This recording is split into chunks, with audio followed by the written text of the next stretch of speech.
Assalamualaikum, hai generasi berkualitas. Kembali lagi di podcast MTST Mardatilah. Apa kabar kalian semua? Semoga kalian semua baik-baik saja. Dan jangan lupa untuk mematuhi protokol kesehatan dan 5M1D. Sebelum dimulai, perkenalkan, nama saya adalah Naila Talita. Saya duduk di bangku kelas 8. Dan alhamdulillah podcast hari ini disponsori oleh si Petek yang dari Bu Umi. Snack ini kayak vitamin dan sehat untuk dimakan dengan usia apa aja. Dan ini ada tempat minum tumbler yang dari KSU BMT Setia Utama. Lalu ini ada earphone dari UD Putra Mandiri. Hari ini kita kedatangan narasumber yaitu Halo, perkenalkan nama saya Naila Izatina. Saya duduk di bangku kelas 9B ya di MTST Mardatilah. Gimana kabarnya Kak? Alhamdulillah baik, sehat. Terus kan kakak kelas 9 nih, pasti kayak udah mau lulus gitu, pasti dan banyak kegiatan juga. Aku boleh nanya nggak kayak kesibukan kakak tuh apa aja? Kesibukan saya ya saya ya kalau pagi bangun sekolah, habis sekolah hafalan pulang sekolah, ngurusin adik, bantuin ibu bersih-bersih. Ya kadang sih cuma tidur. Ya mungkin nambah wawasan dengan baca berbagai artikel di Google ataupun media-media lain di smartphone.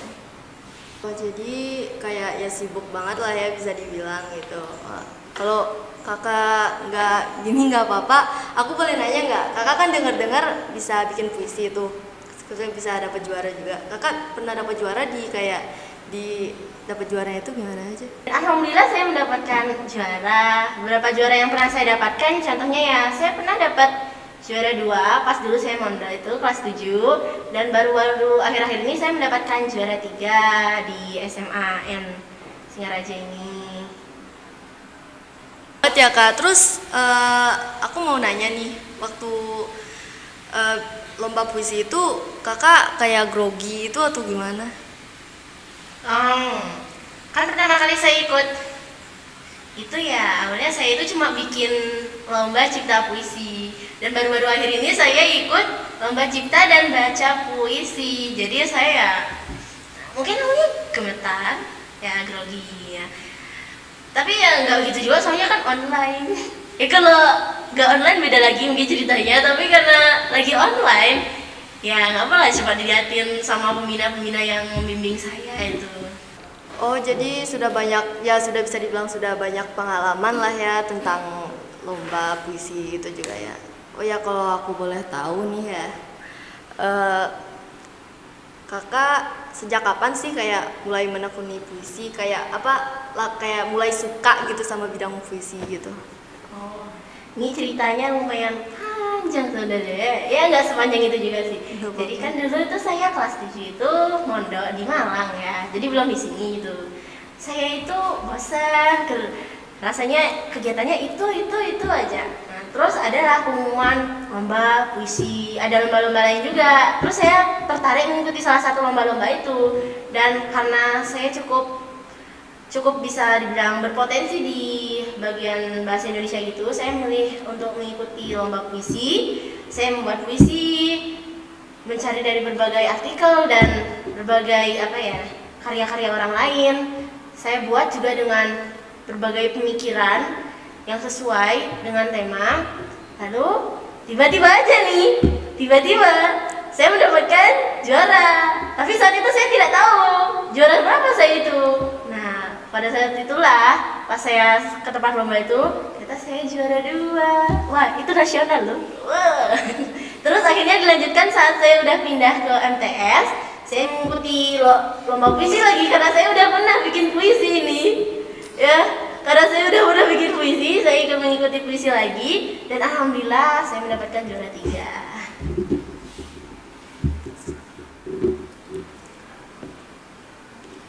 Oh, jadi terus pas awal-awal kakak dibilang berpotensi di bahasa Indonesia tuh kakak kayak ngerasa takut gitu nggak? Saya kan suruh lomba tuh pasti kayak grogi kan atau gimana gitu. Kalau misalnya aku ini pasti grogi kan. Kakak gimana, kayak takut atau gimana gitu disuruh lomba?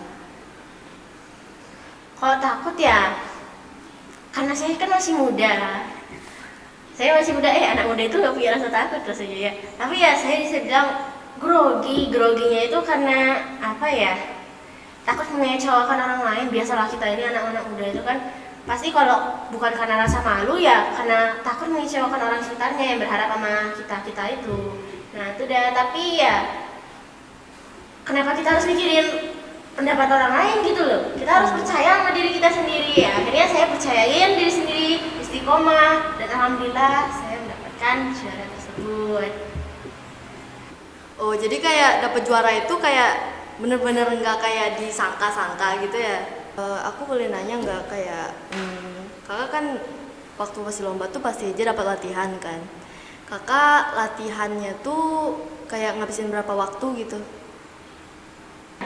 Sebenarnya sih itu nggak dilatih, saya cuma hasil karya saya itu seperti di ACC lagi ya, bukan di ACC ya, dikoreksi lagi sama guru bahasa Indonesia saya mana bagian yang kurang atau mana kalimatnya tidak, kata-kata yang tidak baku, mungkin itu ya. Untuk waktu pekerjaannya ya karena saya sebenarnya kan banyak kerjaan lain ya, jadi mungkin dekat-dekat tengah waktu itu akhirnya saya ngumpulinnya pas itu.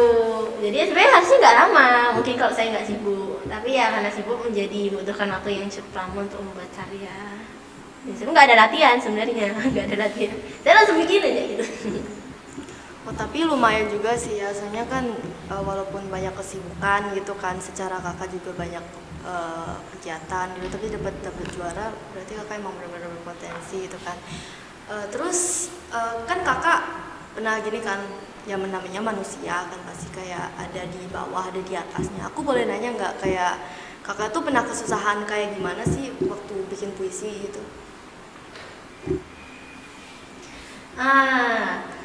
Susahnya itu saya susah tenggat waktu karena saya ini orangnya itu bukan orang yang rajin-rajin banget ya.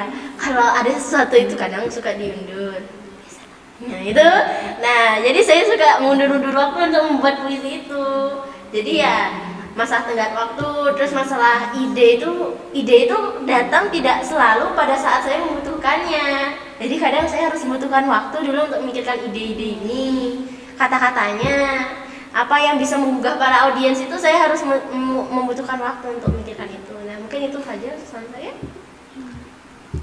Terus kayak kan biasanya tuh kayak kalau misalnya bikin puisi itu pasti kata-katanya tuh kayak baku banget gitu kan. Itu kakak tuh bisa belajar dari situ tuh kayak dapet kayak inspirasinya itu dari mana sih? Inspirasi saya itu adalah jadi inspirasi saya itu mungkin beberapa karya yang sastrawan yang pastinya kita ketahui ya, Chairil Anwar, siapa sih yang nggak tahu ya kan. Mungkin saya dapat ide dari situ, inspirasi saya, ide-ide saya itu mungkin berasal dari situ. Tapi untuk motivasi saya menjadi seorang yang menyukai puisi itu mungkin karena puisi itu sendiri. Saya kayak tertarik gitu sama puisi ini, bisa menggugah para audiens dengan penghayatan dan pendalaman dalam pengucapan setiap kata-kata. Ya walaupun sebenarnya mungkin saya ini bukan pembaca puisi yang handal, bukan tidak begitu tahu sebanyak itu tentang puisi, tapi ya saya bisa paham gitu. Berarti puisi ini emang hebat gitu loh. Saya ingin buat puisi yang kata-katanya bisa menarik para audiens. Oh, jadi keren banget ya, kayak puisi jadi motivasi gitu, kayak keren banget. Jadi kakak bisa kan kayak kasih tahu mereka gini puisi kakak bacain gitu? Kebetulan ya saya bawa sih satu bait tentang kalian yang ada di rumah. Kalian pada anak-anak muda-pemudi. Nah ini nih, saya punya puisi untuk kalian. Pemuda, telah tiba waktumu.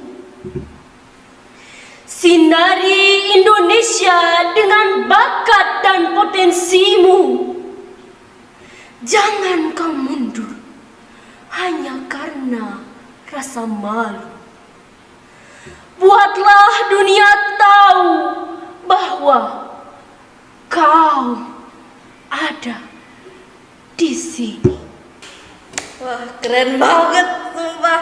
Tadi aku tuh pas ngedengerinnya tuh kayak Pertama. Ya kayak keren gitu loh. Kayak bisa gitu kan. Saya kan itu tuh baca puisi itu emang intonasi suaranya tuh kan harus kayak bisa dikontrol kayak ke atas, ke bawah kayak gitu. Jadi kayak ya menurut aku kayak keren aja sih gitu. Ya kayak gini aku boleh nanya nggak kayak tips cara menekuni puisi itu menurut kakak tuh gimana ya kayak ala kakak gitu. Jadi udah dikasih itu ya kayak untuk tips untuk mendapatkan inspirasi dan menekuni puisi. Ya udah Kak, terima kasih sudah bisa hadir di podcast hari ini. Oke, jadi teman-teman yang lagi nonton ini sudah seperti yang dikatakan Kak Naila tadi, kalian bisa mendapatkan inspirasi untuk membuat puisi tadi dengan cara membaca buku, membaca artikel dan sebagainya. Ya udah Kak, terima kasih sudah mendatangi podcast hari ini. Ya teman-teman, sebelum kita akhiri, sekarang waktunya aku untuk kasih tahu door prize-nya. Oke, jadi yang pertama ada si petek. Cara mendapatkannya adalah kalian harus memberitahu siapa sih penyair yang dijadikan Kak Nela ini sebagai inspirasi. Lalu yang ketiga, ini ada gelas cantik. Cara mendapatkannya adalah kalian harus memberitahu cara gimana sih cara Kak Nela itu untuk mencari inspirasi untuk membuat puisi. Lalu selanjutnya aku bakal biarin Kak Naila aja yang main. Ya Kak Naila? Nah, selanjutnya ada botol pink cantik ini dari BMT. Cara untuk mendapatkannya adalah dengan menyebutkan alamat BMT ya, teman-teman. Lalu ini ada set alat makan